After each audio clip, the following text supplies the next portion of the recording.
There's a moment that happens sometimes when you watch a trailer. You feel your body lean forward a little. Something old wakes up. You don't know why yet, but you'd recognize the rhythm. That feeling is why stories have lasted as long as we have. Mythology grew out of a human experience, before it had names, before it had categories. It carried memory, initiation, and a return in a form people could live inside. Those patterns never disappeared. They keep resurfacing whenever a story is handled with care. The Odyssey comes from that earlier world, a time when stories held orientation, when meaning moved through images and actions rather than explanation and crass interpretations. Every culture since has returned to it, whether they knew they were doing it or not. The Iliad, the Odyssey, Plato's Republic. There are these things that move through time. They can say, maybe a story hasn't been actually been told that is true since. Has the Iliad ever changed? Has the Odyssey? And is it right for them to do so? Has there been an original story since then? Today, I want to watch the new Odyssey trailer and sit with it a little bit. I'm not here to solve it or flatten it or bash its historical interpretation. I want to see which parts of the journey are being touched, which thresholds are being hinted at, and at whether that ancient pulse is still present. Christopher Nolan's work has consistently circled memory, identity, time, initiation. His films move through thresholds slowly and deliberately. If someone working today has the discipline to take this story seriously, he feels like a strong steward for it. If anybody can do it, I believe Christopher Nolan can, as long as the producers and executives and the studios don't get in the way. Now let's watch the trailer together and pause where some things ask to be noticed. Before we watch the trailer though, it helps to situate the story that we're stepping into. So if you don't know, the Odyssey is traditionally attributed to Homer. A single person? Most likely not. To me, and many others, Homer was an oral tradition of the bards, passed down through generations of ritual and initiation, and it emerges around the 8th century BCE, during a period when Greek culture was moving from an oral word into a written one. This truly matters. The Odyssey carries the memory of a time when stories were spoken, sung, and remembered collectively, when myth held together history, psychology, cosmology, and ethics in a single form. The poem was shaped in the aftermath of the Trojan War, during a long period of cultural reorientation.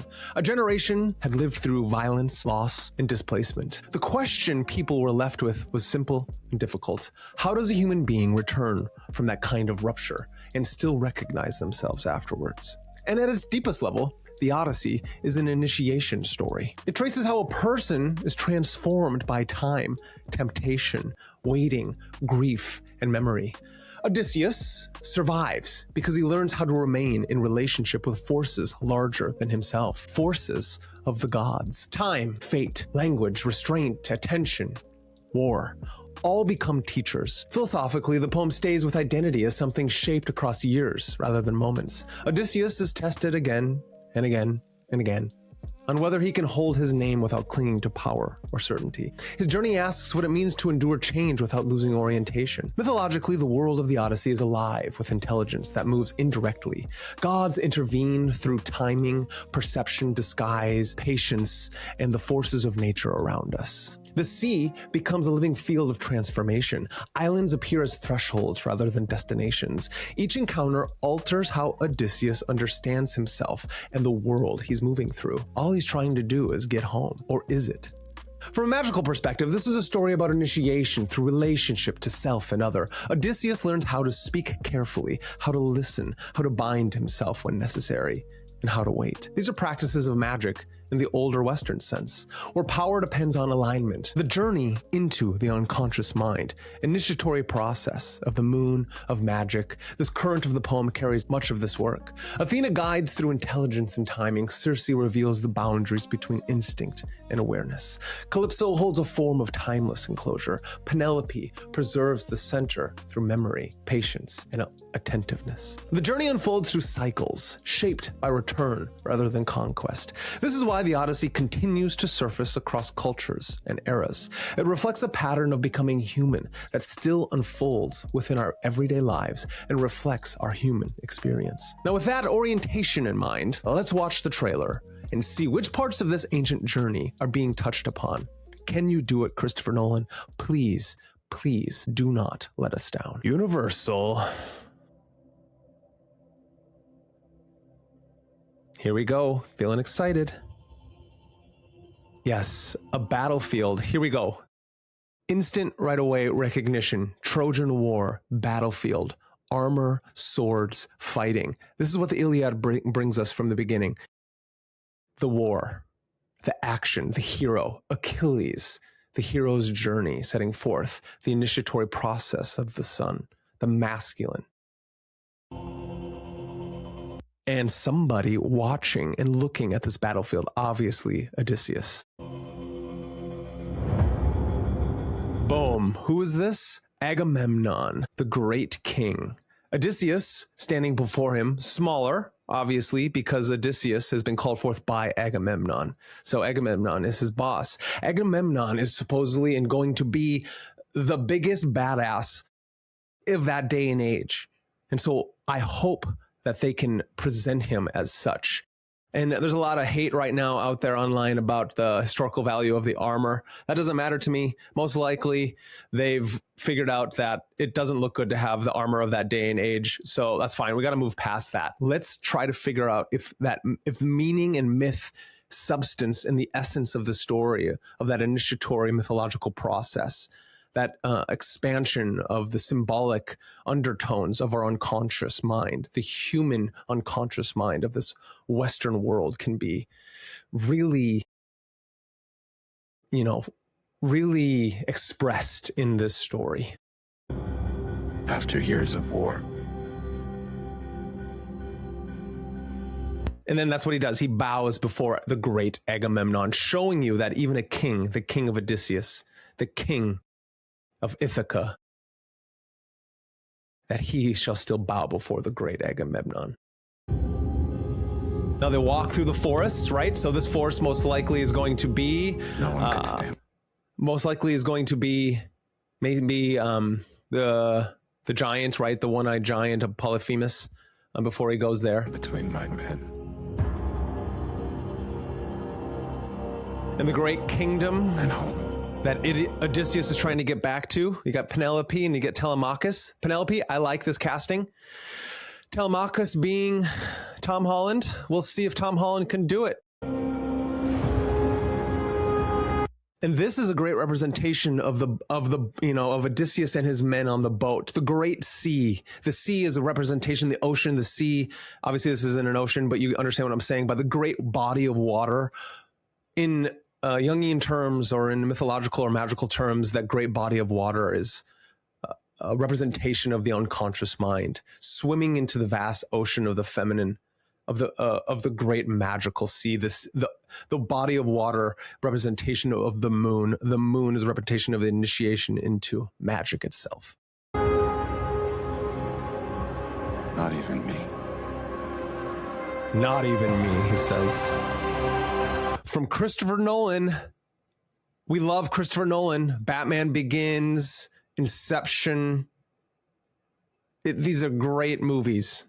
Please, Christopher Nolan, do us well. Obviously, Interstellar. These are the epitome of movies in the last 20 or so years.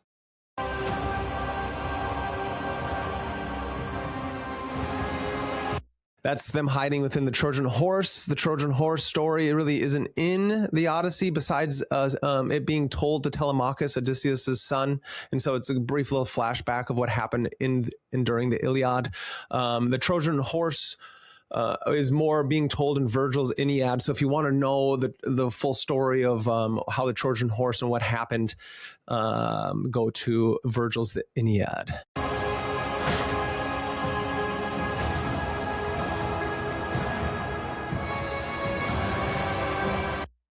There we are, Odysseus and his soldiers going into the great cave of Polyphemus, the giant on this island. As Odysseus has to say, he is nameless.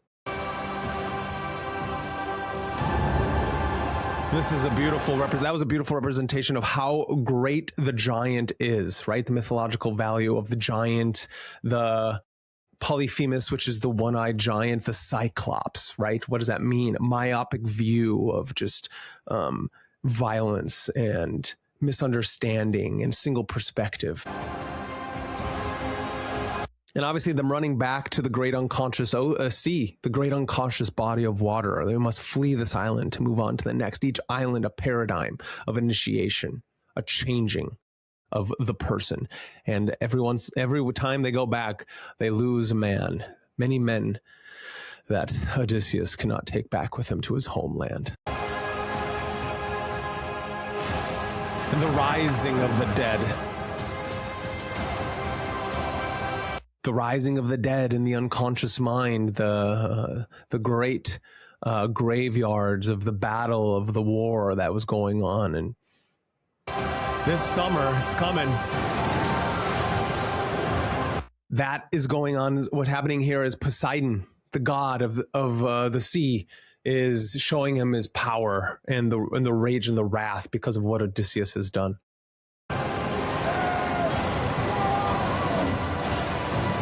Matt Damon does look like a great Odysseus, so I will give him that, and he's a great actor, and so let's hopefully we cannot see Matt Damon when this happens, and we can see Odysseus himself. That is the markers of a great story, of archetypes, of paradigms, of these elementary ideas coming forth.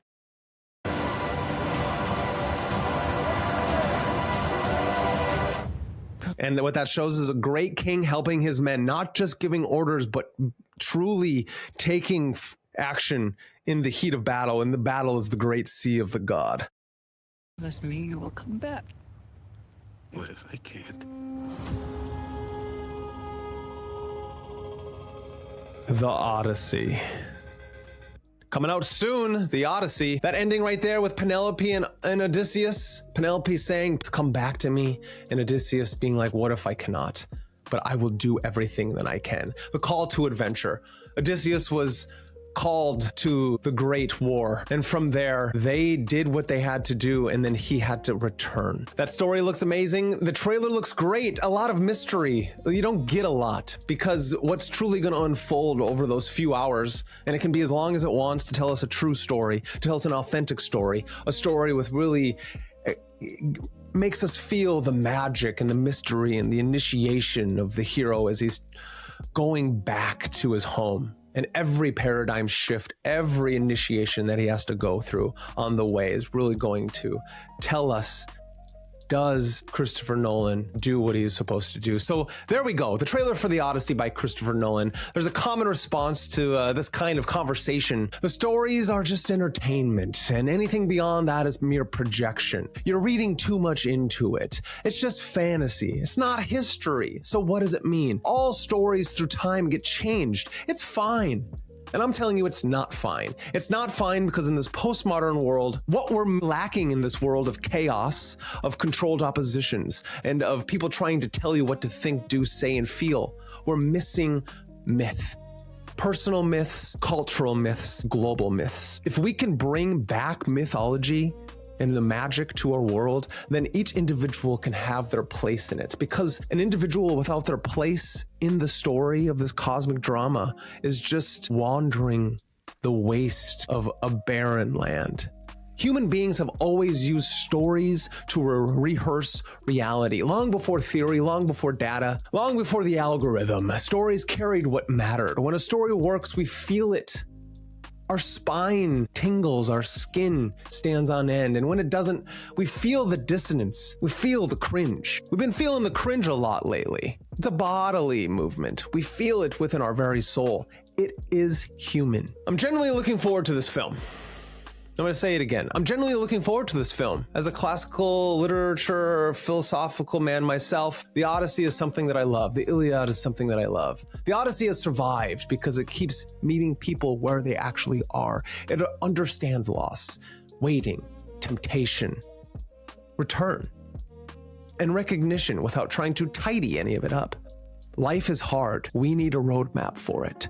And when this movie releases, we'll come back to it and take it further. We'll walk through the initiatory stages, the initiation into the unconscious realms of magic, moving through the story, and how the myth continues to echo across modern films and shows. And if this way of engaging with stories resonates with you, please, you're welcome to stay. Hang out for a while, subscribe, like the video, and share it with someone who still feels that quiet recognition when a story expresses something that truly moves you.